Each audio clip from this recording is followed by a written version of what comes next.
go. And we're in. How are you doing today? I'm great. How are you, Ryan? Not too bad.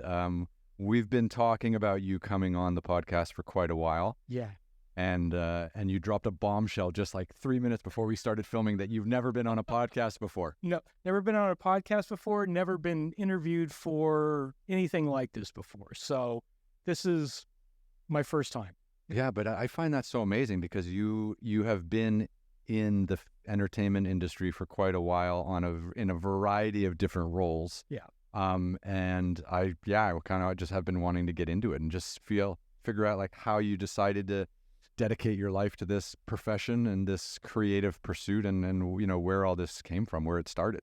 Well, I've always wanted to be behind the scenes. There wasn't really a moment where once I decided that this was what I wanted to do, that I ever thought of myself as the one in front of the camera or the one on stage. The first moment I knew was when one of my dad's friends came over. I was actually just an acquaintance, really, and he dropped off some promotional records. He was working for Warner Brothers Records at the time. He was doing sales for them. And after he left, I said to my dad, I'm like, how did Mike have these records without the covers on them? He's like, oh, that's his job. He sells records. I'm like, that's a job? It's 10 years old. I'm like, that's it. I'm in.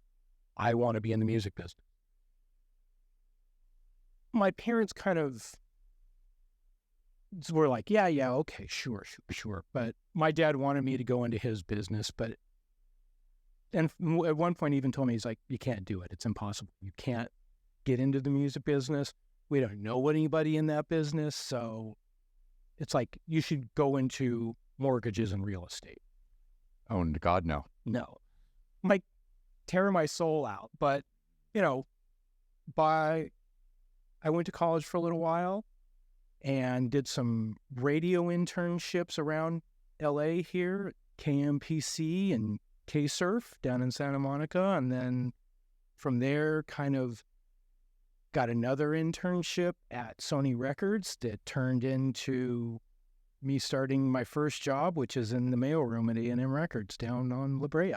Oh, wow. That's epic. Yeah. The Chaplin stages, it was just kind of like, okay, it's a little cliche, but at the same time, it's like, yeah, this is it. I'm like, all right, I've made it. It was a great job. I was like, I got to tool around the studio and just meet everybody in every different department and learn what they did.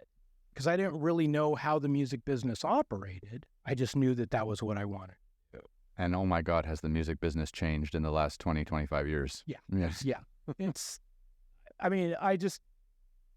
It went from, while I was on it, CDs and back into LPs, I guess. Yeah, it's vinyl's back, baby. Yeah. It's funny. I just recently got a record player again, but I've been buying vinyl for the last couple years and just storing it, putting it in the closet. I'm like going, okay, it's cool. I've got that record now because I went back out and buying all of the stuff that I had when I was a kid. Yeah, and I missed it. Going and flipping through records. Yeah, that's just a thing I've been doing since I was 10 years old. I love it. I have my dad's record collection. I've got like Kenny Rogers, Neil Diamond, all the kind of, if you were like in your 30s in the 70s, Elton John, like I've got all this stuff on, like, I guess whatever original vinyl it would have been on, like all this stuff's like 50 years old. But yeah, see, it's like my parents were into Sam Cooke and Andy Williams, Sammy Davis Jr., Frank Sinatra, that type of thing. So I grew up listening to that, but everything my friends were listening to was David Bowie, Black Sabbath, Zeppelin. I got into all of those things from a very early age and just kept my interest in all of it. And just kind of, fortunately, one of the jobs I had was a independent label buyer where I got to experiment with every type of music, from native music from Australia all to rap to classical, metal, thrash, punk, you name it. I got to listen to it all. That's pretty epic. So when you were 10 years old and your dad's friend came over with those records, what part of the United States were you in at that time? I'm a Los Angeles native, other than the fact that I was born in Las Vegas, and then 6 months later my parents moved to LA, so I've never, in my mind, lived anywhere else. That's wild. You're the first person I think I've met who was either in LA when they were an infant or born in LA. Everyone has come from somewhere else, right? Oh, yeah. Yeah. Yeah. I mean, I think that's part of what makes LA great, is just that it's a melting pot and everybody comes here. And, it's like when I was dating, when I was younger, it's like I would always be like, okay, show me your Los Angeles, because my Los Angeles is different than your Los Angeles. And we all experience it kind of in our own way and in our own places. And it's like, you could go to a neighborhood and it's, who knew about this place? And it's like, here, let me show you this part of the city that I've grown up. And I moved away to the Bay Area for a few years while I was in the music business, but had to come back to LA. I mean, I missed it. Probably about 6 months after I left. You're sick. I made a terrible mistake. No, it wasn't that I made a terrible mistake. It was just like, oh, well, I miss, Giamella's sandwiches, or I miss, this or that about Los Angeles, just because it was natural for me to be there. I like so I've just come to Los Angeles, right? I've only been here for a few months, but obviously I've been coming to LA.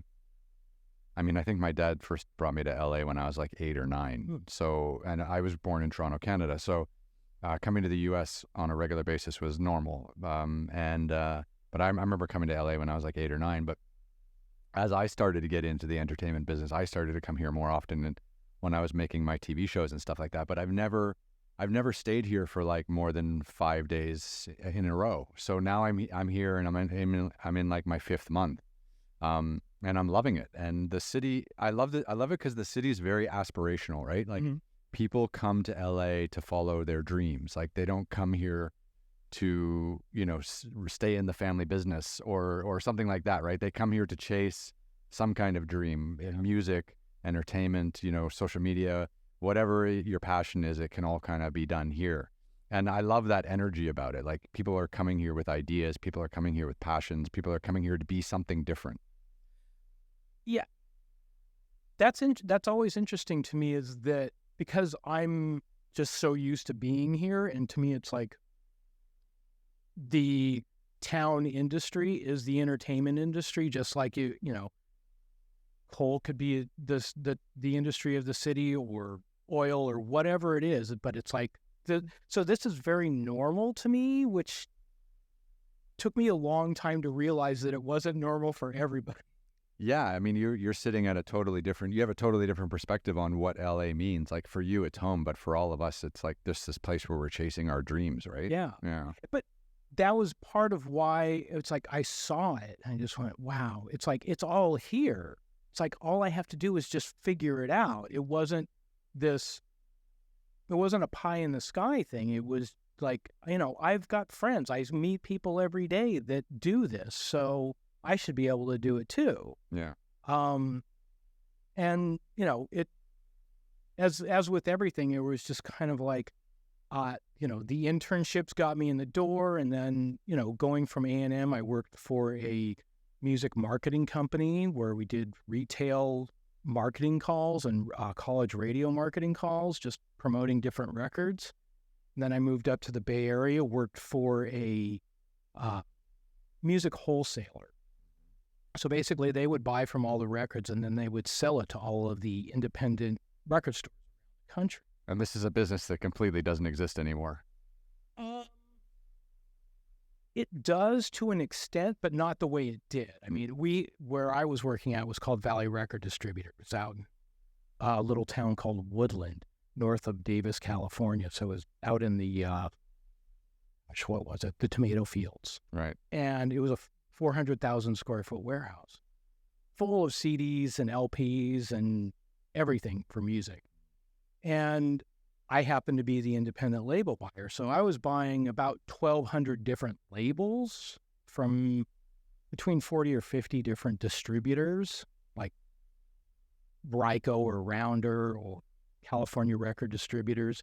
And then we would bring them in. I was spending probably $30 million a year on that.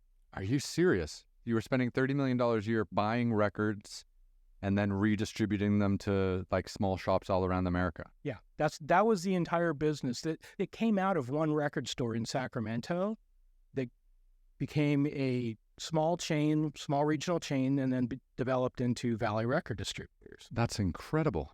And that was $30 million when $30 million was $30 million. Not like today when it's like $150 million.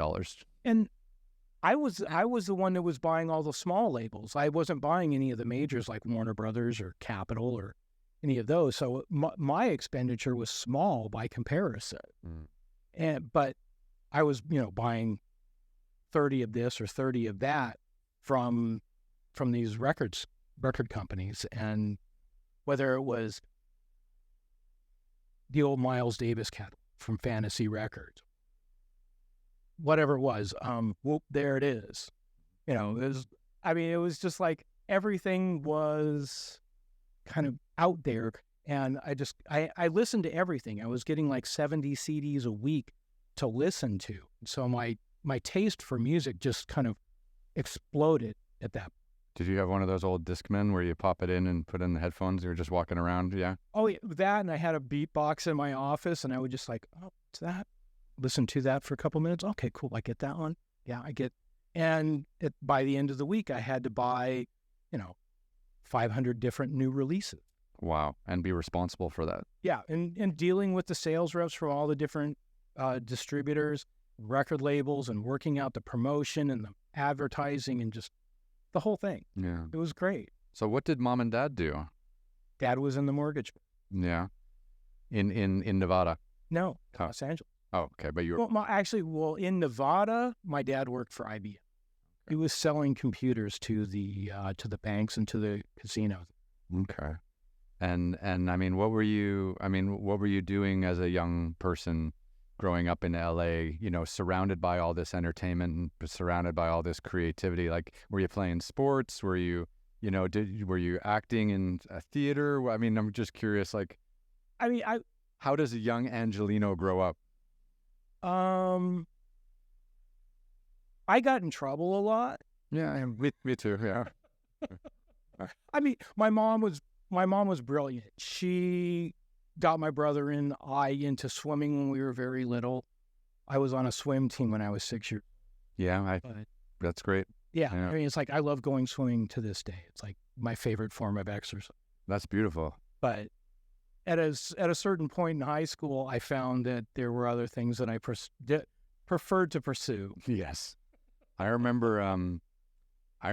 So my dad was an Olympian. He was a water polo player actually. So he was quite a good swimmer. So he was in the 1972 Olympics, and because of that, him and my mom like just got us swimming at a very, very young age and got us into sports and stuff like that at a very young age. I have one younger brother and two stepbrothers, but I just remember like really young swimming, and then I remember competitive swimming, and then I remembered hating it because it was like morning training and evening training. So you're swimming like 4 hours a day and you're like 8 or 10 and you're like, what the hell am I doing and that's what it takes, right? Because then, that's how you get to be 16, 18, 20 and be in the Olympics. Yeah. But for me, it was such a time commitment. And then I started gravitating. I played a little soccer. I played, but then I eventually gravitated to basketball. And I quite like that. But then I ended up on the same schedule with basketball. I was practicing in the morning and in the evenings on 2 different teams, playing for my school and playing for like a select team or like a rep team. But I just loved it more because it was, I don't know, for me, it was just a little more fun. But your dad played water polo. See, to me, I played water polo when I was in high school for a little bit. It's the most vicious sport in the world. Exactly. Exactly. I could not agree more. And I was not a big guy. Yeah. I mean, I was, 120 pounds soaking wet in, 9th and 10th grade. And it was just, but I loved playing water polo. It was a great sport.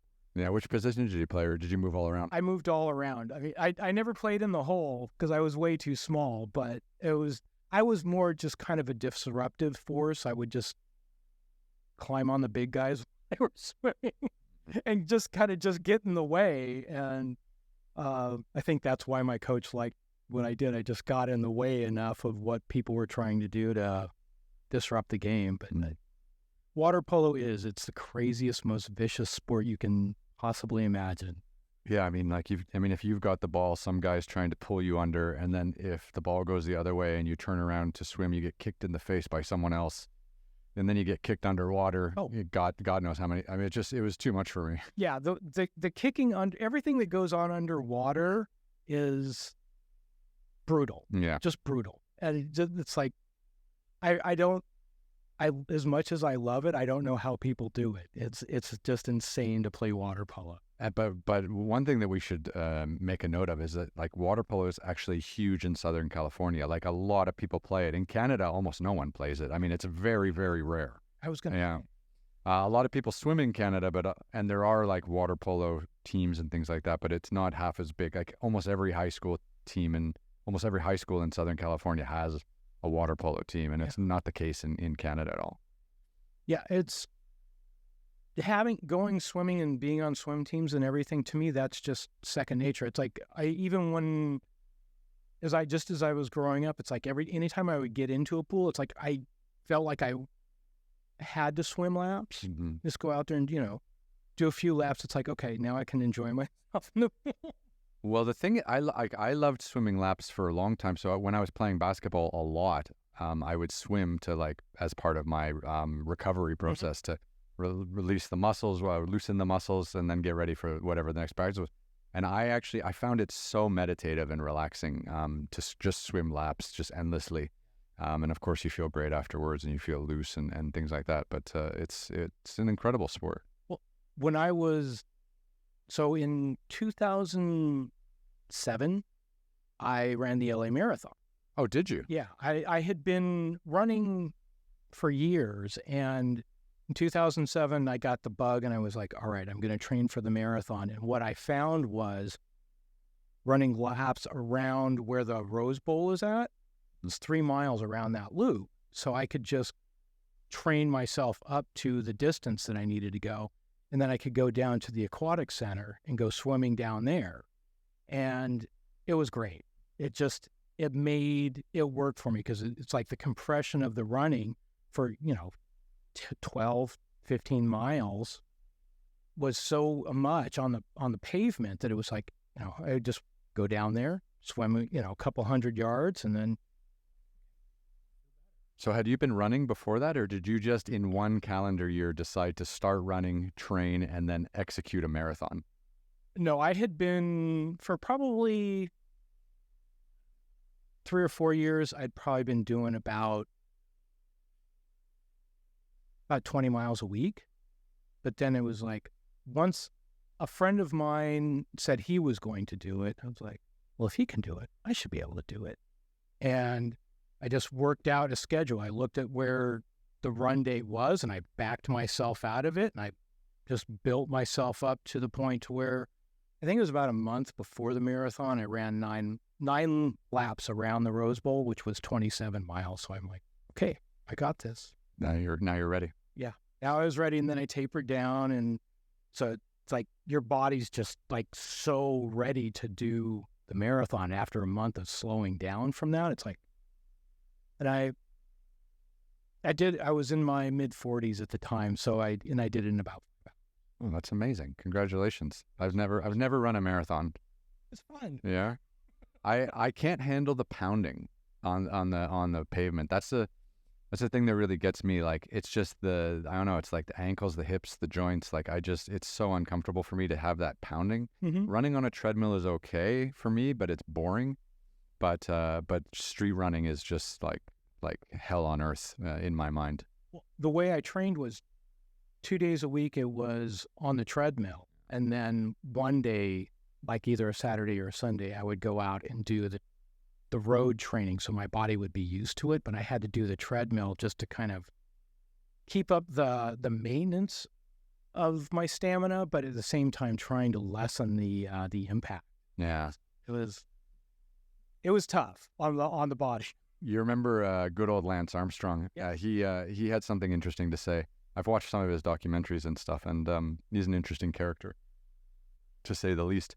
But he was saying that when he retired from cycling, he had this vision that he was just going to travel around the world and run marathons, and that was like how he was going to continue to spread his message with his Live Strong Foundation and all this stuff. And so when he retired from cycling, he started running, and he started trying to get up to that 30-mile distance or whatever, 27-mile, 40 kilometers. And he just couldn't handle like the pounding on the pavement. It was just too much for him, I guess, because after cycling for so many years and being kind of so aerodynamic and so smooth with your movements, running is just such a different action, and it just killed him.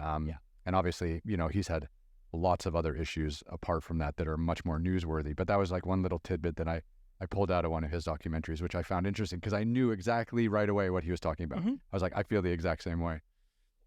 So I read this book called The Chi of Running. It was about how you position your body as you're running. It made me very focused on how my body was set up while I was running. And it was based on Tai Chi. So to me, it was just like, oh, okay. So what that helped me lessen the impact, because I was very cognizant about how my body was being while I was running. But after a while, it was too much concentration and too much pounding in the knees, hips, and the back. And I was like swimming. Everything just stretches out. I feel so much better. Yeah, and late 40s is tough to be running those distances. You're much safer off in the pool, or else you're going to start getting like hip replacements and all kinds of crazy shit. Yeah. I mean, and I'd had knee surgery in my 30s. Oh, okay. Wow. Okay. And so it was kind of like, it was one of those things where I'm like going, it was going to be a mind over matter thing for me. I'm just like, I've got to do this. And once I decided, it was like, I can't not do it. I just have to get through it. And, to this day, it's one of those things where I'm like, okay, wow, I actually did that. It's like, couldn't do it today, but I'm glad that I did. Yeah, no, it's amazing what the human mind can do when you just decide not to change course. Well, they say that your mind is really what will prevent you from completing it, that your body can do the distance, but you'll psych yourself out. This hurts. That doesn't feel right. Oh, what's going to happen here? And you'll talk yourself out of being able to do it. And so all the training that I was doing was probably as much for, if not more, for my mind than it was for anything getting my body to that point. My body, I probably could have run the marathon when I started training. It was just getting my mind to accept the fact that. Yeah, no, that's a really good point, because they say like your mind is your best self-saboteur, right? Like you just self-sabotage yourself all the time mentally and talk yourself out of doing amazing things just because, there's a part of your brain that's nervous or insecure or something like that. Yeah. And that just blows up at some stage if you can't train your mind to manage that kind of fear. Well, and I think that was part of, it was the same mental fortitude that said to me, I'm going to be in the entertainment business. I'm going to be in the music business. It was just like, I couldn't see myself accepting myself as doing anything else. And despite what everybody wanted to tell me of how hard it was and this, that, or the other reason why it couldn't be done, it fueled my intensity to get it. Yeah.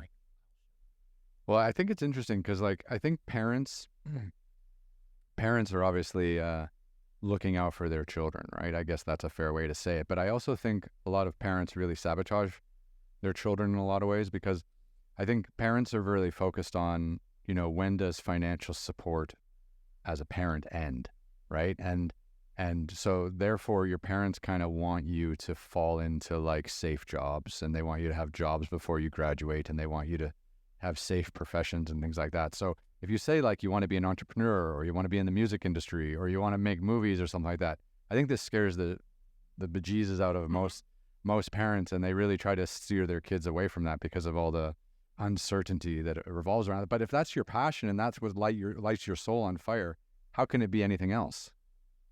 So when I was around 16 years old, I met my best friend. And I went with another friend of mine from school to a band audition where he was going to be auditioning for this band to be the singer. And showed up to the audition and met the band. And the guitar player and I, we just, for whatever reason, we just got along. And to this day, he is my best friend. Oh, wow. That's wild. And then another friend of ours, his name was Scott. Our other friend, Frank, he was also a guitar player. So it was like, I started learning about music from them. And like this, they're like, this is how you write songs. This is how you do this. This is how you do that. This is what you're listening for. And even though I wasn't playing an instrument, my whole vibe was, it's like, it's always about the music. And in my mind, I thought, okay, since I don't play an instrument, how do I contribute to the band? What can I do? And so I went from being Scott's first roadie to basically trying to figure out how I was going to support the band from a business standpoint. Interesting. So that was like your first introduction to like the business of music. Yeah. I mean, it was just me trying to figure it out. Yeah. And that's in the back of my mind, that's always been there. It's like, how do I support the artist to do whatever it is that they need to do? And I've had a number of different jobs, but in my mind, that's always kind of what keeps me going. It's like, I know that I'm supporting this show. I know that I'm supporting these writers. I'm helping them create what it is that they want to create. It's not about me creating it, but making an environment easier for them to create what it is that they want to do. That's wild. That's wild. So, I mean, for someone like yourself who really realized that they wanted to be in the music industry from an early age, what was it like having to go through school and university not studying what you were passionate about? Like, because they don't teach you, like, you can't learn about the music business in high school, or you can't take a course on how to be a music manager or a producer, music producer, or a music agent. Although actually, I had a podcast last week with a gentleman, and he actually went to school at the University of Miami for music and entertainment management and representation. So there is actually a program for that. But I mean, for me, it's like, you want to be in music at the age of 16. You're connected to wanting to help these artists, and then it's like, and then you have to go back to school on Monday after a great weekend, and then what? Like, learn about philosophy? Like, that doesn't connect. Okay, so we'll go back to kind of like how this all. So This is where the magic is. Yeah. So I'm trying to like get myself in the position for it. So I got my GED and so I got kicked out of high school after I got my GED because I really wasn't going. And I floundered for a little while. And one day my friend Scott comes over to the house and says, I need you to go somewhere with me. And I'm like, sure, wherever you want to go. It's like, I wasn't working. I didn't have anything to do. I'm like, why not? What the heck? And as we're driving along, I'm like, oh, where are we going? Just don't worry about it. You'll see it when we get there. I'm like, okay. And he drove me out to Moore Park College. And I said, what are we doing here? He's like, you're enrolling in school today. Oh, wow. He's like, you're wasting your life. You need to get it together. Sign up for some classes. So I did. I signed up for algebra. I signed up for history. I signed up for women in films, English, I made sure that there were television production. That was the other. Oh, that's a great one. Yeah. And I was like, forget about all the others. It's like, if I'm going to be here, I'm going to make it so I enjoy it. It's like, I can't just go back to school to study the same stuff that I was studying in high school. It's the only way that I'm going to enjoy what I do. So I spent a year at Moore Park. Then I went out. I heard that Pasadena City College had a great radio and television program. So I went out there. I studied there for a year. That's when I got the radio jobs, or the radio internships. And then I got into this school called Trebas. It was Trebas Institute. It was basically for music production and music management. And I went through that program, and that helped me meet the people that got me the internship at Sony Music. And then the friend of mine that worked at Sony got a call from A&M Records, and they asked Debbie if she wanted to come to work there. She's like, no, but I have a friend of mine that only wants to work at A&M Records. And I went there, I interviewed, and they said, we don't have a position for you, but just check back with us. So I kept checking back like every 2 weeks. And finally, Debbie Ray, the HR woman, calls me up and says, we've got a spot in the mailroom. Do you want it? Yes. I mean, I'd made it at that point. In my mind, I had made it. The mailroom at A&M. Yeah. And, it was just A&M Records. And back in those days, it was just when Herb and Jerry were about to sell the record label to Pyle. So there was just a bunch of people that were like, what's going to go on? What's going to happen?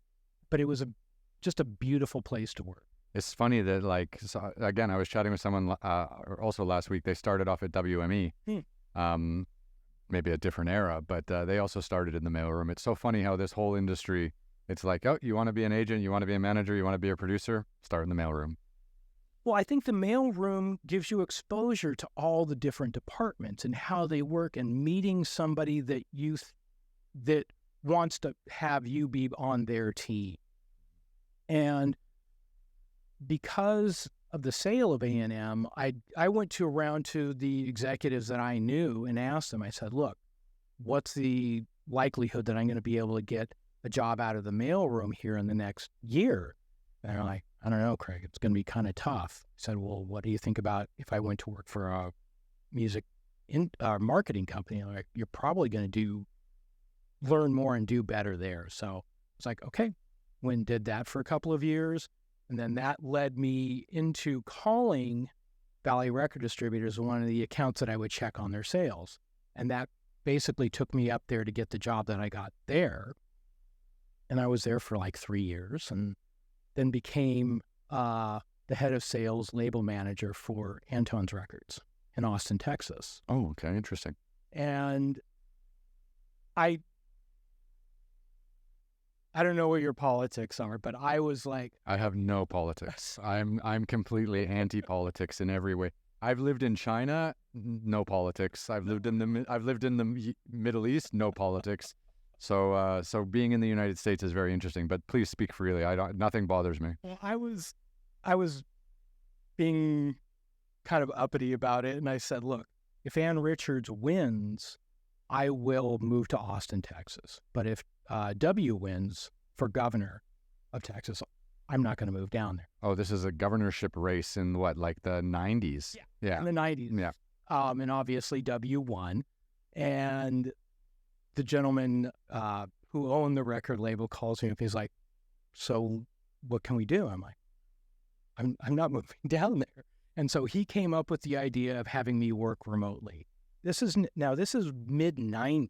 Yeah, there's like not even internet. There was internet, there was email, and so there a little bit of internet, not much, but enough for me to have a laptop and be able to have a telephone and communicate with the office. And I would go down there 2 or 3 times a year and spend a couple of weeks and work with the team there. And then I would travel with the bands while they were on the West Coast, and I would work with the different, distributors and things, helping our records get sold.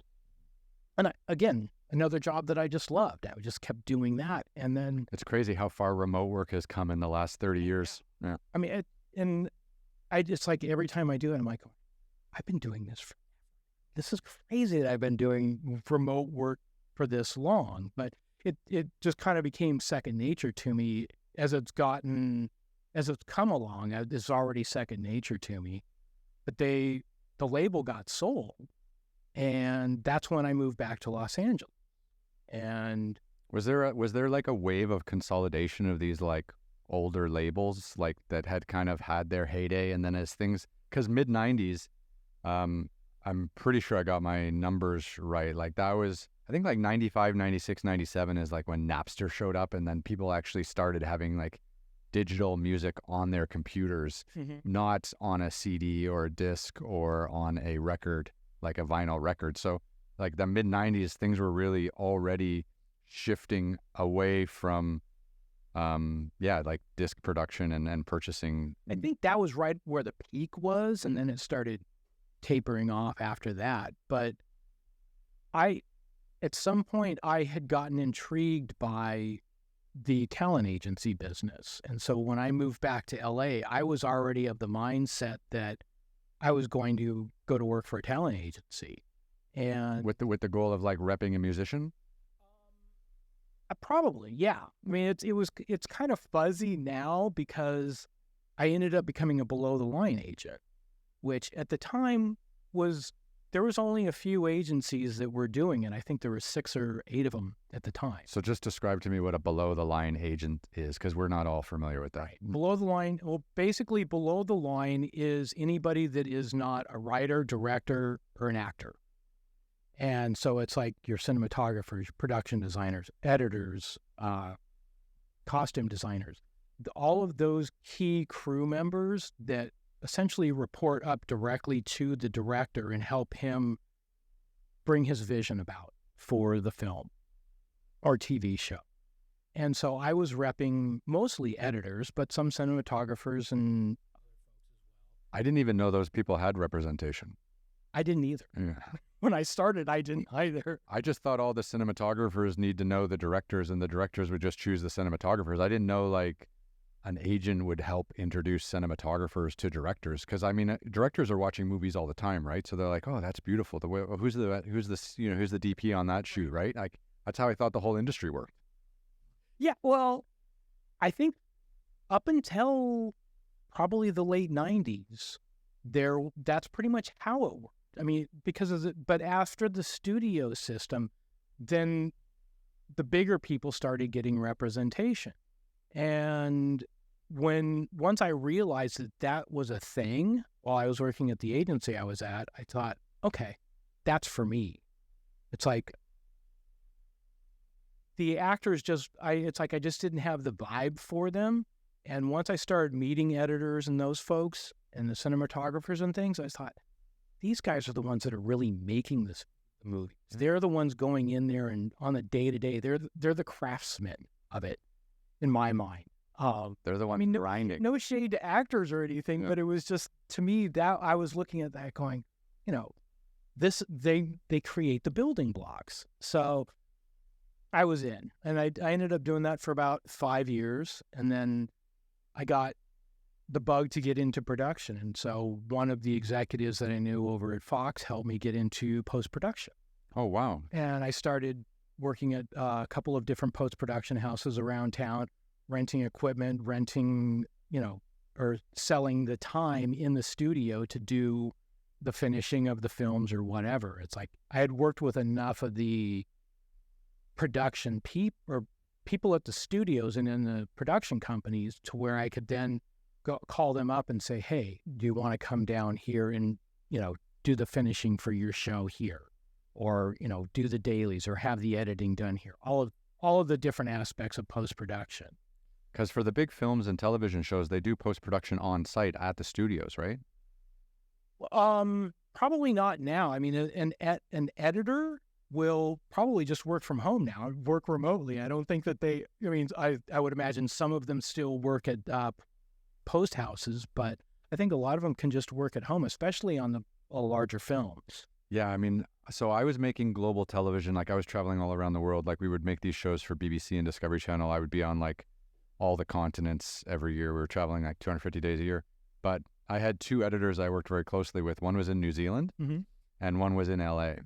He was in North Carolina.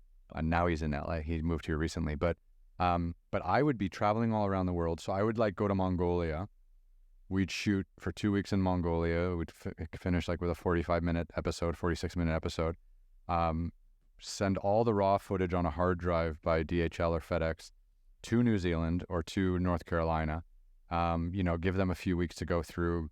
They would get my notes as well. And then they would send me a rough cut, and then we'd have a Zoom call, talk about it, more notes, come back, fine cut, then music, and then work on the script, and then I would go into the studio. But we did the whole thing remotely. Like I made one show for the BBC. We made like 24 episodes, and I didn't see my editor for like 5 years.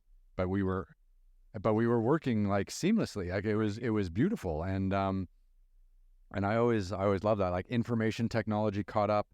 You know, the internet was good enough. Then it was Skype or Zoom and things like that, and it just became effortless. So, you know, this idea of having everyone in one studio or everyone in one post-production facility, you know, everyone comes in at 9 with their coffees and then sits there and edits something together, all like that's dead. Yeah. When I was starting, I think there were still people working on moviolas back in. What's a moviola? It's a reel-to-reel. Oh, fuck. Yes. Okay. Yeah. I mean, still actually cutting film to edit. Yeah. And not just Christopher Nolan, but everyone. Yeah. Well, I mean, I don't know that everyone but I mean, it's like a lot of them were just transitioning into using Avids for doing film editing and doing the digitizing of it and everything. I mean, a lot of that process was being developed in the early 2000s. And so today it's like, yeah, you know, it's so much more like just working remote from home. And I had clients even back then that would work directly from home. They'd just say, yeah, it's like, you know, this is big, how big of a hard drive I've got, and and they have their whole Avid system set up, and it's like, okay, yeah. The director could come over, be very casual, hang out with the dog, you know, do what. Yeah. Again, to me, that was like, okay, if I'm helping them negotiate a deal with the production company or studio to do the job that they want to do and take that pressure off of them, I was like, okay, I'm doing my thing. This is what I'm here for. I enjoy this part of it, making their life easier so that they can be. The most interesting thing about that is how many like horror stories you hear about people going into post-production and having it all like fall apart. Like I had to fire 3 editors, or you know, the music composer was all wrong, or you know, and then it's all these people fighting over creative differences and stuff like that. I mean, that must have happened all the time. I mean, I didn't encounter it too often. I had people of mine that would be called to fill in spots, but I don't remember a time where one of my clients was taken off of a job because they wanted somebody. It was really much more. I had a couple of people that were good at fixing things. And so I would get calls. It's like, can so-and-so come over for a few weeks and work on this? It's like, okay, well, what's the credit? No credit, just cash, just bags of cash. Yeah. I was like, so it's like, okay, well, then the price goes up, right? Yeah. If it doesn't go on IMDb, I better be getting paid. Yeah, exactly. So that was, again, it was just like working things through. I had one editor that I was working with who just offhandedly said to me one day, you know, I would really like to write and direct. Okay. So would I. And he was working for a particular studio. I called up a rival studio and said, would you be interested in this person directing and writing films for you? Like, are you serious? Yes, of course we would. We'd give him a 3-picture deal. Oh my God. And I mean, I was doing this kind of all on my own. I really didn't ask for permission from him to do this, but I just thought, okay, I'm just going to go ahead and see if it works. If he wants to write and direct, he needs someone to go out and, you know, and test the waters, right? Yeah. So then I went back to the other studio and said, look, I've got this offer. Would you be willing to do that? And you mean like giving them a chance to match? Yeah. Because I knew he felt more comfortable doing it with them, but I knew I had to get some leverage to get them to do it. And he then called me the next day and like, what the fuck are you doing? I got a call from the head of the studio. He's pissed. I'm like, well, you want to write and direct, right? He's like, yeah. I'm like, well, this is it. I'm like, I'm getting this done for you. He's like, okay, do it. And yeah, we ended up getting a 3-picture deal, and he became a director. I think he still edits now. I haven't talked to him in a long time, but it was one of those things where I was like going, getting a chance to really like go beyond what somebody, it was like just, this would be, it's like the dream, and being able to say, here it is. Literally probably one of the highlights of my working career. It raises an important question because a lot of really creative people, writers, directors, editors, everyone in DPs, everyone in that space, they're so all up in their own head, being creative, that they don't know how to fight for themselves. They don't know how to cut their own business deals, and they don't know how to speak up and really, tell people what they want sometimes. And I really feel like having a good agent or representative kind of looking out for them and helping them get what they want, what they dream of, is really important, because they might not be able to do it themselves. I mean, you must have somebody yourself. I mean, to be able to do the shows for Discovery and whoever else you... No, I did all that by myself, actually. Wow. It's a long story. It's a long story. It's a long, painful story. But yeah, I did it by myself. I can imagine, because it's like, if you're not used to doing deals, then having to kind of be kicked around and learn the ropes of doing those things has got to be some hard lessons learned there. Oh, very, very hard lessons. Yeah, it was really painful. I mean, so I was living in China, right? So I went to the University of Toronto, studied international politics and political philosophy. Not so helpful for film and television, but it got me through. And I played basketball there too, which was nice.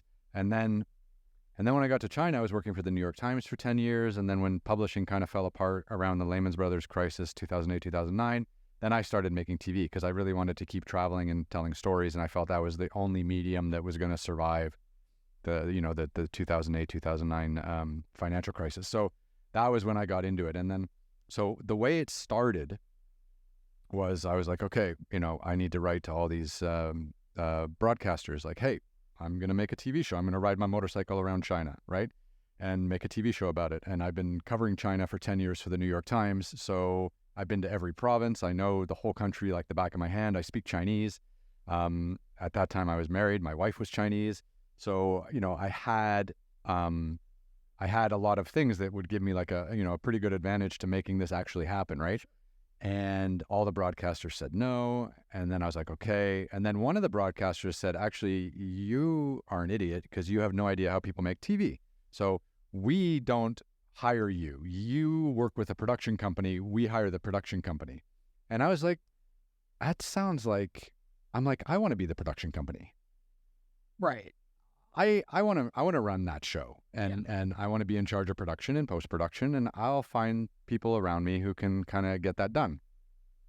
But this was like, but your talent, like you're going to host the show. Like you can't run a production company. And I was like, how dare you?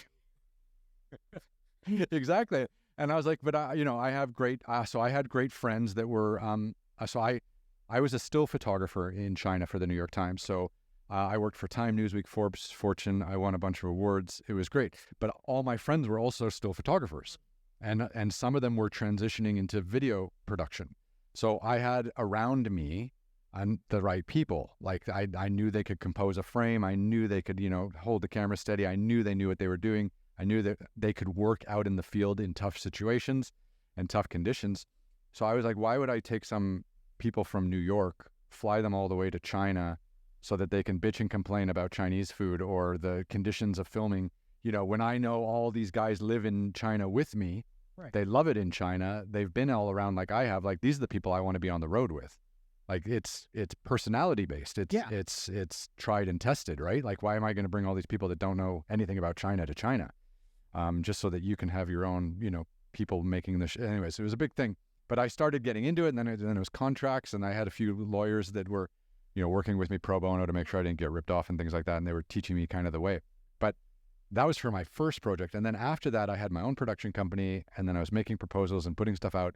And, I was doing some deals that were fully commissioned. I was doing other deals where it was an acquisition only and I would keep the rights, so we started doing a lot of this stuff, and I started to figure out how, but then because it was so hard to do the first one, I just gave up on having representation, and and working with people, and I just did the whole thing myself. That's great. I mean, to be able to straddle both sides is not an easy thing to do. No, it's very stressful. I mean, it's like directing yourself in a movie. It's like most people don't do it, but there are certain actors, because they want to direct so badly, that they will be on both sides of the camera to get the project made. And it sounds like you were kind of doing the same thing. It's like, this is what I want to do. This is my passion to create this. So I just have to learn how to do the other side of it. Yeah, I think that was it. And I think, too, so first of all, with regards to acting, I think actors are amazing because they can, they can transform into someone else, and they take on a whole different personality and a whole different everything. But they really have to go in deep into that space, right? There's a vulnerability that has to be there that most people aren't willing to tap into. And I also feel like if you're producing and directing as well as acting, you're constantly being pulled out of that actor's headspace to deal with real world problems. And then before the camera rolls, you have to go back into that actor's headspace. And I'm sure there's lots of actors that can do it effortlessly, but I just feel like that would be very difficult. And the thing that I love is, for me, I just make nonfiction shows. So if it's me in front of the camera, it's me behind the camera, and it's still me in front of the camera. So felt like I was able to deal with all the producing and directing issues and still be on the camera without it having affect my performance. It was just an extra thing to have to deal with. But once you feel comfortable with logistics, and pretty much all producing and directing is logistics, then you start to realize how it's done, and it becomes pretty easy. Yeah, well, having the right equipment, getting the equipment from one place to another, all of those types of things. I mean, that's kind of where I went when I got into post-production. It's like, well, we need to bring your project in. We will digitize it. We will color correct it. We will edit it. All of those things get done. And it's kind of like the magic of Hollywood that most people don't know. It's like, what do you mean? It doesn't just come out of the camera and go and look perfect and go straight up on the screen. Yeah. But to me, it's like, I spent a lot of my career trying to learn all of the different aspects of what it is that you kind of just dove into without even knowing what you needed to do. It's very ill-advised. Yeah. Yeah, I would imagine it had to be very difficult. Yeah. But because it's like, after I left doing post-production, I got into foreign sales and film financing for a while, and learned how you put the money together for a show to be made, or if a show runs out of money, how do you get that finished and completed? It's like a lot of movies get started and end up just sitting in the can because they don't have enough money left over to do post-production. And which is terrible. Delivered. Yeah. Yeah. Because most people don't know that the post-production on anything is usually 2 or 3 times more expensive than production. So if you don't have your editors lined up and the music composition and colorists and all this shit, and you go off into production, you have no idea what you're doing. Yeah, exactly. And so to me, it was like, after I learned that part of it, then I'm like going, okay, well, what's the next part of it? What do you do with the film or TV show once it's finished in post-production? And you license it and you sell it to different territories around the world, so you can recoup the money that you had the investors put the money into, and hopefully give them a return on that. So would you guys do full international deals where you would take the international rights for X and then sell it off piecemeal later? Or would you work with the film producers to sell individual territories? Because for people out there who don't know, you make television in the United States, and then, you'll get a certain amount of money for France, and then that movie will go out to all the theaters in France, and you'll get another deal for Italy, and you'll get another deal for China, and so each country you kind of strike your own deal, but some people take all the international rights, and then they give the film producers X, and then their goal is to generate 2X or whatever. Right. I mean, it's, in some cases there was deals done to help finance the post-production. Other situations where it's like, we, as a foreign sales company, we would basically be the representative of the film and take it out to all the territories to try and sell it off, and then would help them recoup with money that they put into the production. So there was never where it was an outright purchase of the film. At least none of the companies that I worked for. It's kind of like I learned enough to be dangerous about it, which is one of my favorite things to do, is I want to know enough about how the process works to where it's like I can do it and make things happen, but it's like I don't need to have done every single aspect of it. It's like once I've got that part figured out, then I can go into the next thing, which was I got into distributing myself and doing those kind of deals on my own. So I created my own company for that and did that for 6 years until the DVD market fell. Yeah. And then a lot of the money that I was making from DVDs and doing those kinds of licensing projects ended, and I went back into the equipment business. And it did equipment rental worked for an equipment rental company for about 5 years and helped two companies merge that were basically two of the largest rental companies in the country here, and helped them sell off a lot of their excess inventory and so literally understanding, supply chain and logistics and those types of things, and pricing and, resale value and all, just kind of another aspect of the business that I didn't know, but that I really enjoyed learning. And while I was doing that, I met another one of my very best friends who was getting her MBA at the time. And she says to me, "You should get your MBA." I'm like, "What do you mean? I'm too old to do that. I'm this, I'm that." And she basically convinced me that I was wrong. And in 2019, I started my MBA. Oh, wow. And did that all of 2019. And then I was supposed to go up to school, which was in Northern California, to do my final, and COVID hit. And so rather than presenting with my team our final project, we had to do it via Zoom. Remotely. Yeah. And I had one more semester after that that we ended up doing all remotely, and then I graduated in 2020. Also remotely. Yeah, also remote. Well, I did actually go up. There was a stage, but there was nobody there. It's just like they're going, "Here, got pictures taken," but yeah. And actually, I'm going up in May again to school because my brother is graduating with his MBA in May of this year. Oh, that's nice. He finished the same program that I took, so it's like we both got him from St. Mary's College of California up in Northern California. Very nice, very nice. You said something very interesting about your DVD business because you got into distribution yourself and you were selling some DVDs, and then the market kind of totally fell out for that. And there's this great clip. I found it on YouTube, I think, originally, but it's with Matt Damon. And he was being interviewed about Good Will Hunting and how that project kind of came to be, right? And obviously he wrote it with Ben Affleck. They won an Oscar for Best Original Screenplay.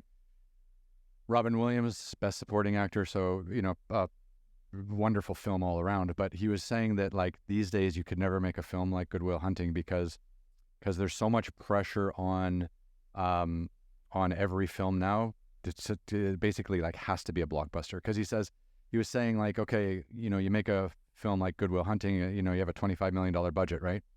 And then, okay, now you got to spend another $25 million to market it. Okay, now you're at $50 million to break even. Okay, but if you need to break even at $50 million, that means at the theaters, you need to do a $100 million movie. It's because the theaters take half and then the producers get half. And okay, so now is Good Will Hunting going to make $100 million at the movie theater? Probably not, right? But he was saying that you could still get movies like Good Will Hunting made back in the day because of the DVD release. So you had that second window where it'd be like releasing it again to the mass audience. And even if a movie didn't make its money back in the theaters, which was accepted back in the day, then you could make it up on the DVD release. And he goes, now the DVD release business is completely gone. The streamers don't pay anything, for those rights after it's been in the theaters, and now, like, really small niche art housey movies just aren't being made because they can't financially be made and widely distributed. I agree that that's kind of the state of affairs right now, but that's kind of where things have been prior to the DVD business. I mean, you still had VHS prior to that, but I think that's what generates a new independent mindset. People have to figure out a way to make the passion projects that they have and get them distributed somehow. Yeah, it's hard. Yes, it's very hard. But ultimately, I think, there were films that were being made on credit cards back in the day. So I think that there's just another avenue that is waiting to break forth, that is somehow how independent producers can get that done, because the creative spark is still there. It's just you have to find out what the outlet's. I think for more and more people now, it's becoming YouTube. I mean, YouTube now is just paying, I think last year, 2023, YouTube paid over $6 billion back to creators. And I think that, if you can find a way to get your YouTube account into the monetization partnership program, and you have a big enough audience, then, I just don't know how. I mean, obviously we know people like Joe Rogan, they say they do their Spotify deals for their podcast. And then you've got Mr. Beast, who's a content creator, storyteller. He has his, he puts out, he's like really epic videos once a month, and he has the most, YouTube subscribers and makes a lot of money on YouTube. But I'm wondering like when like small independent filmmakers are going to start using YouTube as a potential monetization platform, because YouTube, if you put up one thing and it's super famous and you get lots of hits and lots of people watching it, YouTube will help you monetize that, right? But if you just put up one thing and it does okay, and you don't put up another thing and another thing, then YouTube kind of punishes you because you don't get the viewership hours. So it really does benefit to be like on a schedule, putting content up on a regular basis. But that's not what filmmakers do, right? They go into a dark room, they write, they hate themselves, they chain smoke, they drink whiskey, then they go into production, then they go into another dark room and edit. And then once every 2 years they come out with something brilliant, but that doesn't really suit like the YouTube model. Right. I mean, as you were leading into that, I'm going, okay, so everybody's Ernest Hemingway, and then they go into being Francis Ford Coppola. Yeah. And it's like, yeah, you can't be both of those guys at the same time. But I do. There's got to be a place where that kind of thing can break forward, because right now, it's like you watch a lot of things on Netflix or Amazon or wherever you watch it, and it's these, 10-part episodes, these miniseries, basically. It's like we've gone from, television, where it's like, 22 episodes a season, and feature films, to miniseries and maybe some feature films and that type of thing. And I'm like, there's got to be a middle ground somewhere. There's got to be some place for that outlet for personal stories. And I think that it's going to have to break through at some point. I just don't know how it's going to be done. And yeah, maybe YouTube will eventually be that outlet. Yeah. I mean, I was talking with someone a while back, and they were just like, if you're making documentary films, or you're making, small little art housey, films, like the chances of you recouping your capital are almost zero. So you either have to get investors on board who know they're going to lose money, who just are passionate about telling a story. And there's a lot of people like that too, especially on the documentary space. Like, it is possible to find benefactors, investors that care about the environment and want to see you could take to go out and investigate or do something in that space. But other people are just like, it's so hard because so few projects kind of break through the noise. Even on the film festival circuit, it's hugely difficult. It's like I've kind of, again, I moved out of that one. And it's like now I work for a company that does clearances for commercials and documentaries and feature films. So it's like they go into, say, a commercial, and they look at and find user-generated content that would be used in a commercial. And then they go out and they find the people that make that content and make the deal for that content for it to be in the commercial. Oh, that's interesting. Yeah, so that's another way where it's like I'm going, okay, now I'm helping support, these commercials and documentaries being made and help their clearances be made so that they can provide all the deliverables that a distributor or TV station would want to have them have, so that the E&O is taken care of, and that it can be put up there, and nobody, and the people that are in the spot are compensated as well. So again, it was kind of going back to me learning about publishing and the rights for things and how you pay for those things in it. So again, I was just going back and going, oh, okay. So I'm helping the people that created the content as well as the people who are using the content for a different creative purpose. And so that's kind of where I've come to today, where it's like I'm working for a company helping them grow the business as a whole, and essentially just using what I learned in my MBA and I experienced in my career and kind of bringing it all together for the benefit of Nickerson Research. It's crazy because like when I think about your journey in the mailroom at A&M, then into artist representation, then into post-production, then back out into distribution, and now into rights and clearance and stuff like that. Like you've seen every aspect of the behind the scenes of the film and television industry, or just you're behind the curtain making the magic with everyone else. And I just found that super interesting. Well, thank you. I mean, I feel like that has been the constant thread through everything that I've done.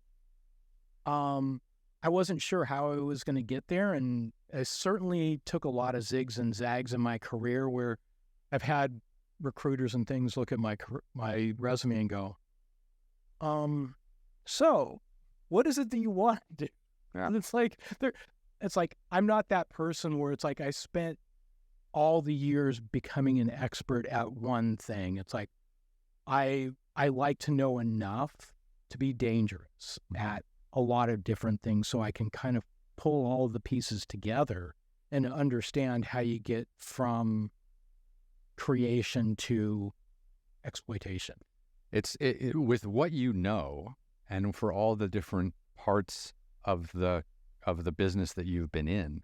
I mean, would you ever think of trying to produce or direct something yourself? Because you might be, and this is completely hypothetical, I just met you, but you're kind of in a really good position to work with writers to come up with a script, work with directors or direct yourself maybe, if you have that vision. If you don't, I'm sure you know lots of them. You've probably repped a bunch of them.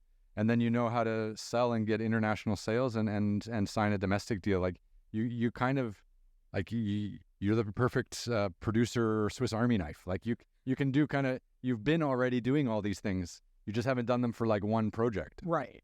I mean, I've certainly thought about producing. I'm not sure that I quite have the creative impetus to direct, but again, being the guy behind the creatives and helping get the deals together and helping the financing and all of that, I've certainly thought about that. It's just I've never been approached with a project or kind of had the time to do it. I've created a couple of my own businesses and done other things, but right now doing what I'm doing with Nickerson and helping that company as a whole, it's like I'm taking a very holistic approach with, the operations management of the company and helping it grow more and do more business and do it in a more modern way, I guess. Like it's a company that's been around for 33 years, and it was at the forefront of doing this. But, it's like there's a lot of other companies that are doing it now. So it's like, okay, what other things hasn't the company been doing that I can help them make the company more efficient and more productive and, find more people that need the services that they have? And because it's surprising to me, again, it's like I'm learning so much at the same time as I'm trying to guide people and say, well, if we do it this way, it will be easier for us. And we can find a better way to help work with the clients that you've already got.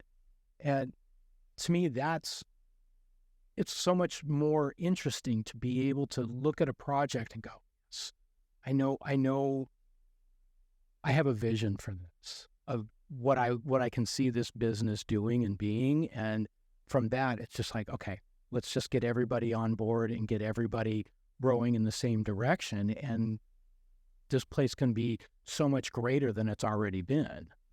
And I haven't found that in a project where somebody said, oh, Craig, I've got this script and these people are attached to it and this is what I want to do with it. What could you do? Yeah. And I'm not saying that that's not another step for me to take, but it's just kind of like it just hasn't happened yet. Yeah. I think, I mean, it's taking you out of that corporate environment might not be a happy place, right? Like, it seems like you've worked so well in a business, like in businesses, right? And then all of a sudden, if you're freelancing and producing and doing all this stuff, you lose a lot of the structure around you, I think, which can be very difficult for people too. Well, I mean, I did have a couple of my own businesses. I had my own distribution company, and I also started what was supposed to be a VOD company that also had, it basically sold the products that were in the film. So as an example, if Harry Potter was one of the films that we could have put on the streaming service, we were going to figure out a way for you to buy Harry's wand while you were watching it. So we had the dropship companies to be able to take the order from us once we received it from one of our viewers and then ship it out to them the next day. This is the Amazon dream. Yeah. I mean, my friend Josh and we kind of come up with this idea back in 2010, just about the time that Netflix was coming. And we just couldn't find the funding for it. We had the idea, we had the proof of concept. We were able to get the products that were associated with different films, but we just didn't have the money to bring it all together. So that was another reason why I went back into working for a rental company. But yeah, it's like this is kind of doing my entrepreneurship with somebody's business that needs and wants to be changed and improved. Yeah, an already established business that needs to kind of change and improve to the next level, right? Right. Yeah. Because, I mean, prior to working at Nickerson, I was at Paramount last year, and the year before that, I was with Netflix. Doing international sales, or? No, I was doing sourcing and procurement. Okay, yeah. So with Netflix, I was working with them and helping them get different vendors for different areas of production, for props, for sound or scoring stages, things like that. And then when I went over to Paramount, I was helping their facilities department and getting the like elevators taken care of on the Paramount studio lot, things like that. And just making sure that the lot ran properly and all of the things that needed to get done, I was helping to find the vendors to fulfill those needs. That's a huge job. Yeah. Because if one of those things isn't working, the millions of dollars that get burned a day at Netflix or at Paramount when shit doesn't work, when all those productions are going on and all those sound studios, and if people have to stop production and have like 100 people standing around twiddling their thumbs, exactly, that's not happy. Yeah.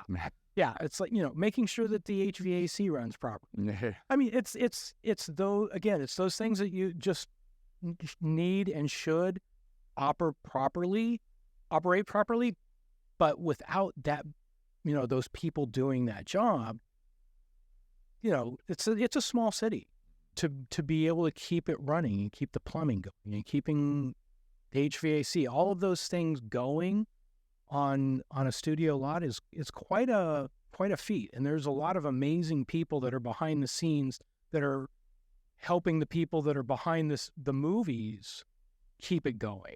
And those are the people that it's like, again, I'm like, okay, I'm still trying all of the jobs. I'm still just trying to help make sure that creative people can do what they need to do be easier. Interesting. So with all the different jobs you've done, with all the different facets of creative contribution, of creative support, of working in all these different areas, because you've accomplished a lot, you've done a lot. Is there one job that you would go back and do now where you'd be like, yeah, I could come to this with a bit of a different perspective, with a bit more age, with a bit more maturity, having seen the other parts of the industry that you've already seen? Is there anything that you would like go back and wanna try again? I'm not sure. Yeah. Or are you just enjoying your forward progress? I mean, one of the things that I've always enjoyed is music publishing.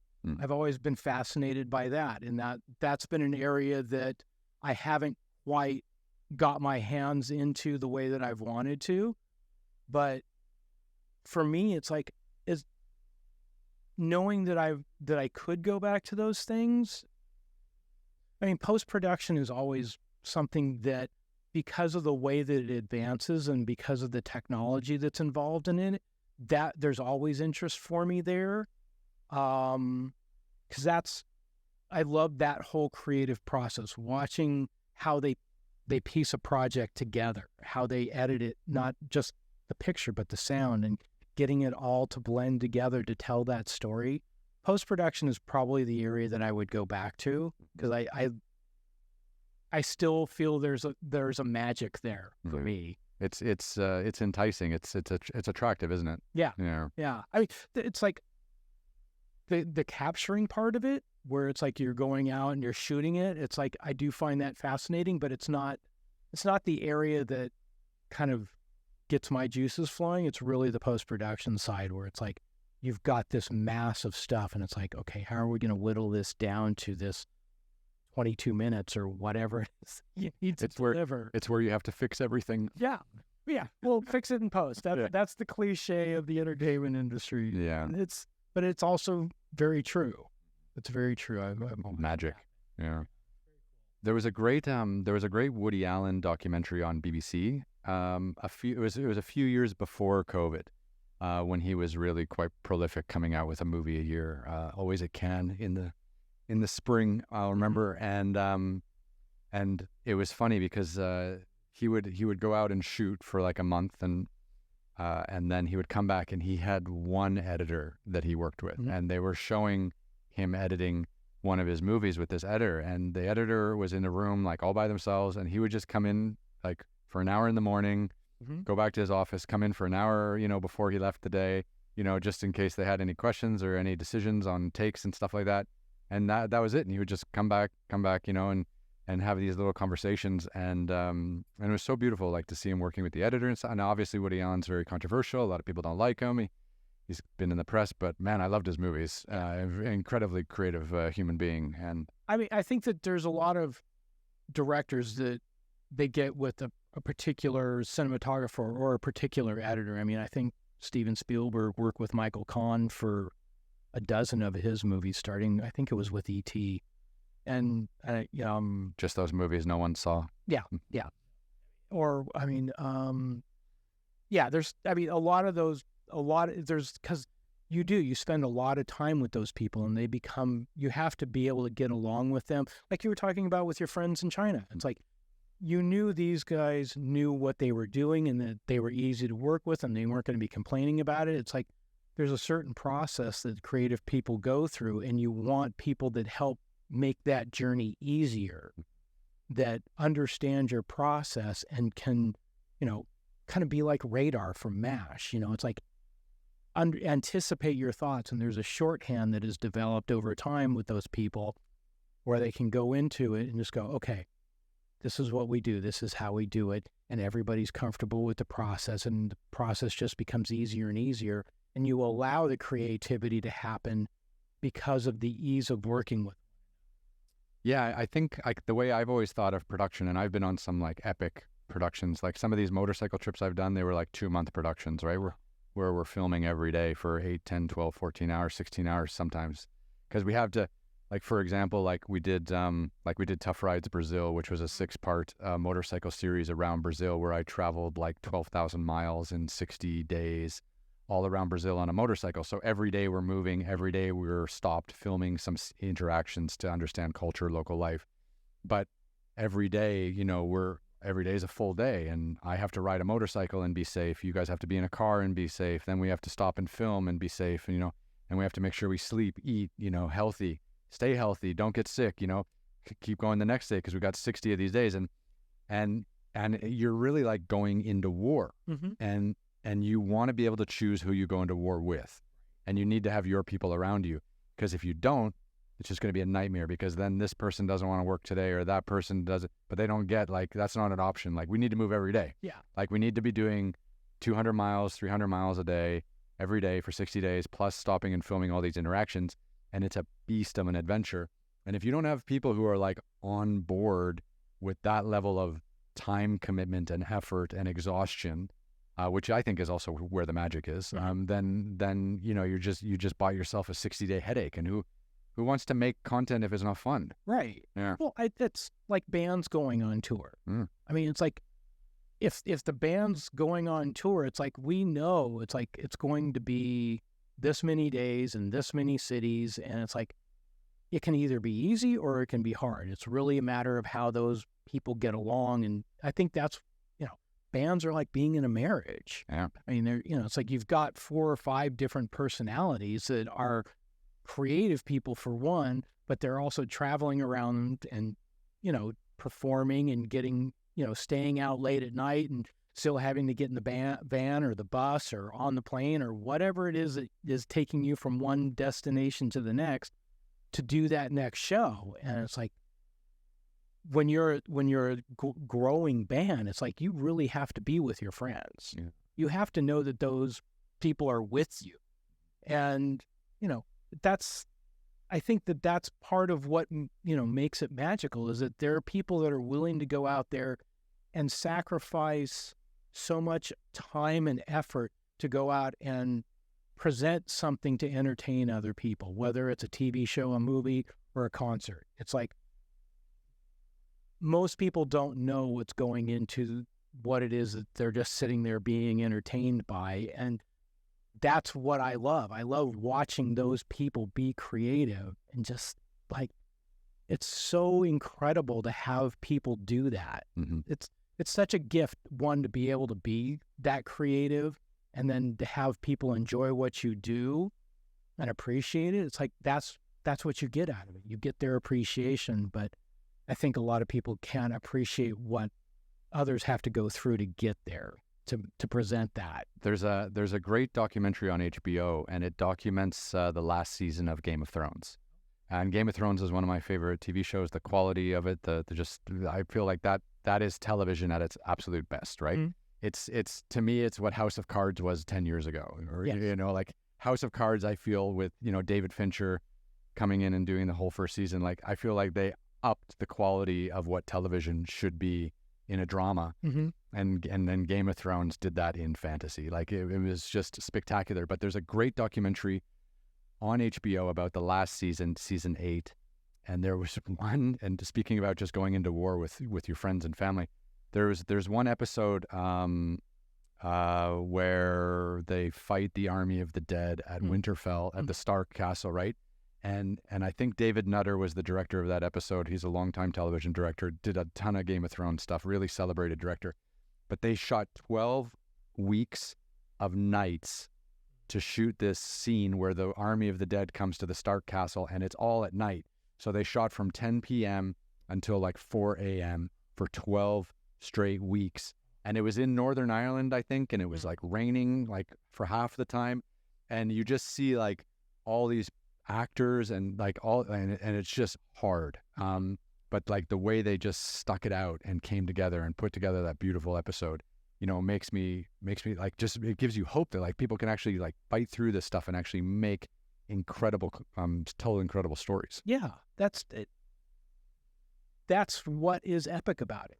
That's what makes epic entertainment. And that I don't think anybody should lose sight of what all of the people behind the scenes are doing, and the creativity that is needed, and the time and effort that's put into it. That it's not just like, oh, okay, well, you know, it's another 30-minute episode, and okay, you know, it's like now I can go off and have dinner or whatever. It's like there's blood, sweat, and tears that goes into all of that. That's why I love doing what I do, and it's like I'm not prepared to be really in any other business, I don't think, because there's not something in there that has touched me from a creative standpoint. And there may be, I just haven't found it yet. There's nothing there's nothing out there for you and me. I'm a firm believer that. That's great. I tried a few other businesses during COVID, and just partnered with the wrong people, bad communication, lack of effort on some parts. Like, just it wasn't like me, going off into production with my team and coming back with what we needed to get done. Well, I think that's what it is in any business, though. It's like you've got to have that team that knows and trusts one another to do what it is they need to do. Whether it's making peanut butter or making TV shows. It's like you at least have to know that the people that are doing the work, that you can trust them to do. I think that's true, but there definitely needs to be like a director if it's creative content, and there definitely needs to be like a CEO if it's a business, because at some stage you're going to have to make a tough decision about something that's going to piss someone off, and you got to own it, right? So, having these like nice little gentle partnerships where everyone has the same amount of equity, or there's like multiple directors on one project. I don't know. The Coen brothers seem to do it really well, but they must have a lot of arguments too. But like having two people at the same decision-making level, doesn't work at all. Like, I think like someone has to make the hard decisions, has to make the hard choices. I think if you have two people, I mean, I don't know that it's been done very often, very well, but I've seen it done where it's like there's a division of responsibility where it's like you've got this side of the business to handle and I've got this side of the business to handle, that maybe a situation can work, but like the Coen brothers, or the guys that do Game of Thrones, David Weiss and David Benioff, right? But they're producing partners for the brothers that did The Matrix. I mean, there have been those few circumstances where that's happened, but it's like maybe there's just one that is the face of the team, and one that's like, now I've got to be behind the scenes. It's like I'm not going to deal with publicity. I can't deal with being interviewed. That's not my part of it. It's like I'm going to do these parts of it, and you do these parts. And in a way, it's like being in a band again. Like it's like you're not going to. Zeppelin broke up because they didn't. Their drummer was gone. There wasn't anybody. There's people that could play drums, but there wasn't going to be John Bonham, and that's just the thing. It's like other bands can go on with different members, but it's never going to be the same thing. It's like you kind of get where it's like one person from the band's like, okay, I'm going to lead this band under this name, but you have different players playing behind, and it's like they are now the CEO, whereas before there was the four of them that came up together. I always go back to music because that's kind of like what got me into this, and I relate most of kind of my thinking from a musical standpoint, like with bands or whatever. But it's like you've got to have people that trust each other. And what was it? I was watching Brene Brown and her talking about vulnerability and how that kind of being vulnerable allows you to trust people more, and then you're able to do things together more easily. And it's like, wasn't one of those things I ever thought about, but once I heard it, I was like, yes, that makes sense. It's like I trusted my friend Scott, and that got me into school. It's like he just told me, he's like, you're doing. Okay, I trust what you know about me well enough to accept that you bringing me here was the right thing for me. But I didn't know that it's like it took a vulnerability and a trust and all of that, as a kid. But it came down to, me trusting my best friend to help me do what was right for myself. And the way I look at it is like, I wouldn't be where I am today had he not done that. And if your parents had tried to get you into that, you probably would have said no, because the idea of having your parents kind of tell you what to do and be like, this is for your own good, you would have just rejected it, right? Right. Well, they wouldn't have presented it to me in the way that he did, where it was like, dude, just sign up for classes. It's like, just start. They would have said, well, you need to do, it's like they would have tried to put a structure to it. He's like, do whatever you want. Just start doing it. Mm-hmm. Okay. I'll balance this out. So it's like, it's still fun for me in some areas, but it's like I'm feeding the requirements that I need to feed too, so that I can get through this process. And yeah, that was what worked for me. Amazing. Amazing. Yeah, I got lucky. We got lucky. I had somebody that was, that knew me well enough to do that for me. Yeah. I mean, friends, creative collaborators, just guardian angels that are out there, helping us all, recorrect on the right path when we start to stray. I think it happens to all of us at some stage. Yeah. It's like, he and I today, it's like we still we'll laugh about a lot of the same things. We still talk about music. He's still in a band. I mean, it's like whenever he's got a show, I still go see his band play around Los Angeles, wherever they go. I will pretty much try to catch every show that they're playing at. And he's getting a chance to now open for the people that we were listening to back in the day when we were in high school. Well, that's amazing. Yeah, it's like, so he's gotten the chance to really meet some of his heroes, and I'm like, that's fantastic. He's like, and I get to share it with you. So it's like we get this chance to kind of fulfill those dreams that we had when we were teenagers. Mm-hmm. It's really nice. It is, yeah. Music's pretty special. Like you've obviously grown up in LA, and you might be accustomed to just seeing all of the musical history that's around LA. And, like I walk past the Troubadour on Santa Monica and I still get chills because I know that's where Elton John played his first show in the United States. That's where the Rolling Stones came through, like when they were playing their first, and there's just all this history of all these bands that got their first start on Sunset or this. It's amazing just to be around what's happened here. Oh yeah. Well, I mean, when I was going to the clubs back in the day, Gazzarri's was still here. There's a bank where Gazzarri's is now, where Van Halen started playing. We used to go to the Rainbow Room, the Roxy, the Whiskey, the Troubadour. I saw so many bands come through there. Rat, Wasp, all of the metal bands from the early '80s going through their dock, and I saw there. I mean, it just. Going to those clubs and seeing those bands, and it's like now, being able to go back and still see those bands and meet those guys and talk to them, and for me, it's like I've always kind of found a bunch of different groups of people because I like so many different kinds of music. So it's like, one day I'm wanting to listen to heavy metal, the next day it's like, Miles Davis is really the only thing that's going to make my day. It's like I remember getting sketches of Spain and just going, I was just in awe.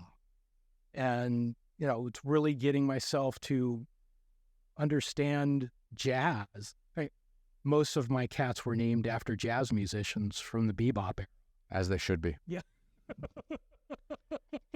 But it's like, I think I went through phases where it's like I'm going, oh, okay. It's like now all of a sudden it's like I'm going to learn about country music. I'm going to learn about opera. I'm going to learn about jazz or whatever the genre was. It's like I've always found myself going, kind of doing an intensive of just diving into different types of music to say, yeah, I really want to get this. I want to understand why punk rock is cool. And, it's like my brother and I talk about it. He goes, Fugazi, really? And I'm like, no, Fugazi's it. And they're like, my favorite punk rock band. Mm. But that was, it's like, you can always debate and discuss different bands, but it's like, I just got into it. What's your favorite concert you've ever been to? That's going to be a tough one, I know. I can already see the stress on your eyebrows. Oh my God, no, don't ask me. I don't have a favorite concert. No. I honestly do not have a favorite concert. There's concerts that I've been to that I was like, when I was in high school, I got to go see The Wall when they did like the first 10 shows, 10 in LA and 10 in New York. Gosh, what some of the funnest shows I've ever been to was the Go-Go's. Mm-hmm. Seeing the Go-Go's just makes me want to dance and have the best time. Seeing David Bowie I saw him a couple of times. Meeting David Bowie was great. It's like for different reasons, different bands. I just went and saw this punk rock band called Scream. Hadn't seen them back in the day in the 80s, but when I was standing there at this club here in LA, just going, this is punk rock. This is so awesome. And I was just, I couldn't have been happier. And, just in a small club, just, watching other people mosh. I can't do that. But it's seeing certain people like that going, it's like I look back on shows that I was at and go, oh, wow. It's like, look at where all those bands are today. Mm. And, it's like I went and saw Lollapalooza when Pearl Jam was the opening band. Oh, wow. And, Soundgarden was there. And it was just like, wow. And they, a lot of the bands that were on that bill turned out to be some of my favorite bands. Mm. But, 10 was the first album that had just come out. And it's like, hey, wow, Pearl Jam, they seem pretty cool. Did you see Nirvana live? Yes. I saw Nirvana open up for Dinosaur Jr. at the Palladium here in LA just prior to Nevermind coming out, when Bleach was the only album. I Nevermind hit, and that was like my entire teenage years. I think it was that, and then it was Pearl Jam, and then Kurt killed himself, and then it was Foo Fighters, and those were kind of like and of course the Red Hot Chili Peppers fell into that, and mm-hmm. Stone Temple Pilots before Scott Weiland killed himself. I actually in Toronto, the Toronto summer calendar for concerts is amazing because all the bands come up there, or at least they did before COVID. I'm not sure what else. And this is like 90, I want to say like 97, 98. I was in university, and Chili Peppers and Stone Temple Pilots played together. Nice. At the Canadian Amphitheater in Toronto, outdoor venue. And Pearl Jam or Red Hot Chili Peppers came out. They played like an hour and a half. They crushed it. And then Scott Weiland and the guys came out, and then it was amazing. They played like Interstate Highway, like one of their biggest songs right off the bat, and everyone was going crazy. And I remember Scott Weiland, he goes, "Everyone in the front, you fucking suck." And he goes, everyone in the back. He goes, "Everyone in the back, you're fucking awesome. Everyone in the back, come on down to the front." And like 10,000 people just moved from the back is like a lawn. Uh-huh. So they've got like covered seats. It's all open air, but they've got like a cover, and then they've got seats, and then the back is all open lawn. And I was on the back open lawn, and he just wanted a mosh pit. Like he's just like, "Everyone in the back, come on down." And all the security people were like, "What the fuck?" And we all just ran down. And then for the next 2 hours for the Stone Temple Pilots entire set, I was like, I could touch the stage. See, okay, the biggest show I ever kind of like was at the US Festival. What's the US Festival? The US Festival was kind of the precursor to Coachella. It was 3 days of concerts that were kind of genre-based that Wozniak from Apple put together. So I went on the heavy metal day, and, it was like Van Halen was the top bill of the band, but there was Judas Priest and Triumph and Scorpions, and just like it was an epic day of hair metal bands. And when Scorpions was on the stage, I pushed myself. I literally got pulled over the wall because I was being crushed against the wall. But it's going to festival shows like that is like the coolest thing. That's what really kind of excites me more than anything. So I'm too old now. Like now if I'm going to go to like a festival, it's going to be Coachella, and I'm going to end up in some like VIP tent with a bed and air conditioning and all that shit, because I can't stand getting rained on anymore for like 12 hours a day. Well, I do that when I'm filming, mm-hmm. but I can't do that in like my leisure time. No, I get it. I mean, it's like so it's like I'm remembering concerts. So it's like I saw the Clash open for the Who at the Coliseum. Biggest mosh pit I've ever seen in my life. And I think it was the last time the Clash toured the U.S., and it was the first time that the Who did their farewell tour back in, I think it was 81 or 82, because it was not long after Keith Moon had passed away. And they were like, okay, just one last hurrah, we're going to do it. And the Clash came with them. And it's just like again, it's like I look back on those shows and go, I'm so lucky that I got to go to that. It's like, I wasn't even a big Who fan, but once I saw John Entwistle play the bass, I was just like, oh my God, this guy's amazing. It's like I never realized what a great player he was until I saw him play live. He's it. I love the difference between live performance and just, what you hear on the radio. Because, I went to another concert once with, what's his face? Limp Bizkit, Fred Durst, right? Mm-hmm. And here's a band that really didn't have a great long career, right? They were really popular for like 2 or 3 years, kind of late 90s, early 2000s.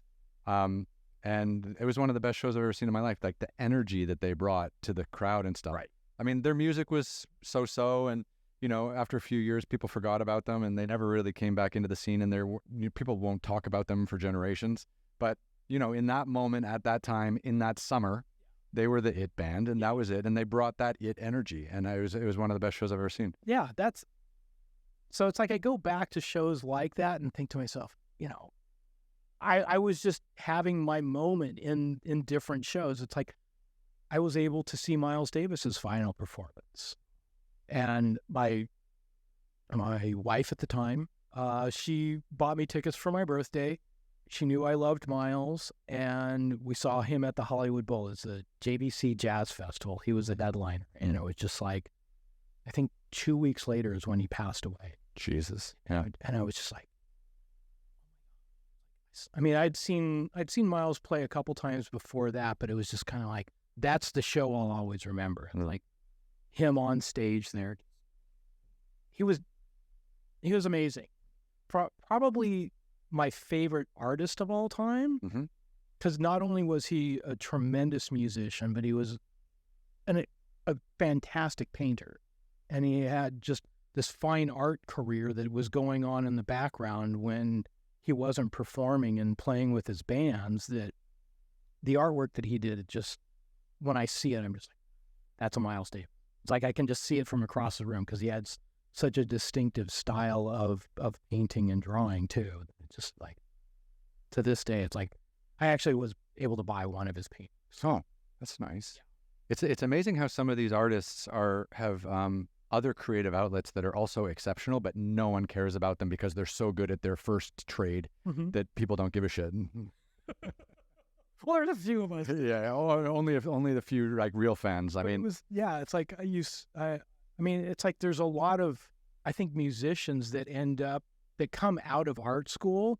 Like I think the members of Queen were all at a fine arts college. I mean, Brian May now has his PhD in astrophysics or whatever. Yeah, someone said the lead singer of Queen, whose name escapes me, Freddie Mercury, thank you, was a brilliant painter. Oh, yeah. It wouldn't surprise me. I believe that they were all at university and some sort of arts. Actually, one of them was going to be a dentist. So yeah, it's like there's something about being at one of those colleges where all of a sudden you find out it's like, okay, we're going to put a band together, but you have all of these other outlets that you enjoy doing because you've got so much creativity in you that you just got to get it out somehow. Yeah, I mean, it's true. It gives you a venue to be a multidisciplinary artist, right? And that's kind of nice where you can, do something that's connected to your monetary value in your career, and then also have something that's kind of more just for you. Yeah. I mean, I've gone out and I've got several of the books that they put together of Miles Davis's artwork and things, and it's just every time I look through it, I just marvel at the fact that here's a man that essentially was at the forefront of 6 different styles of jazz music, and then it was like, okay, then he decided that he was going to get into painting and drawing. It's like, okay, it wasn't enough for you to change like 6 decades of a musical genre. You still needed to go out and find another creative outlet. He still needed to prove himself, right? Yeah. Something like that. I mean, but to me, that's the beauty of art. That's the beauty of, helping people make things. Yeah. And that's why we do what we do. Yeah. Yeah. So what do you have on for the rest of this year? Is there anything you want to talk about that you're working on that's coming up, or? I'm to me, it's like me helping Nickerson and working with everybody there, and building the business and making it just continue on. I mean, that's what Susan has put together is a great team of people that just needs a little help, and really kind of going out there and letting everybody know that they're still around, that they're still helping people make their dreams come true, and getting the clearance for whatever creative aspect that they need to put into their project. Beautiful. Any concert tickets in your back pocket that you've got that you're looking forward to this year? Because everyone comes to LA. They do. Yeah. They do. Wouldn't mind seeing the Rolling Stones again. Actually saw Guns N' Roses open up for the Rolling Stones for the Steel Wheels tour. I saw the Rolling Stones in Shanghai, China, in their first China concert. I was covering it for the New York Times, and it was like 2007 or 2008. I was there front row. Yeah, it was amazing. Yeah. Concerts. I don't know. Something will come up where it's like, yeah, got to go to that. Little sorry I didn't get to go to see Nicki Minaj a few weeks ago. That would have been epic. Yeah. But went and saw Beyonce last year. That was fun. Just again, it's I don't know. I'm not quite sure who it's going to be yet, but something will come along and I'll go, okay. Yeah, the summer concert venues are going to be full no matter what, so we got to get ready for it. Yeah, yes, exactly. It's like I have all the emails coming in. I'm like going, well, actually, maybe I'll go see Dwight Yoakam and the Mavericks. Oh, that's interesting. Yeah, that's great. Yeah. Seen Dwight and the Mavericks before, and both of them are just probably my two favorite country acts. Beautiful. Well, that's look, man. Thank you so much for swinging by. Thank you for having me. This has been so great. Yeah, I had nothing to be worried about. I didn't even need to think about being nervous. I mean, I curse sometimes, but I'm pretty gentle. Yeah, it's not too bad. No, you were fantastic, and I am so appreciative of you even asking me to do this. I can't tell you. It's not something I ever would have even expected. So Thank you for giving me the opportunity. Yeah, thank you for joining. So now you're gonna love this post production. So watch here up here we go. We split to the wide and we can shake it out. Very nice to meet you. Thank you, Ryan. And we fade to black. We even have production quality. Fade to black. All right.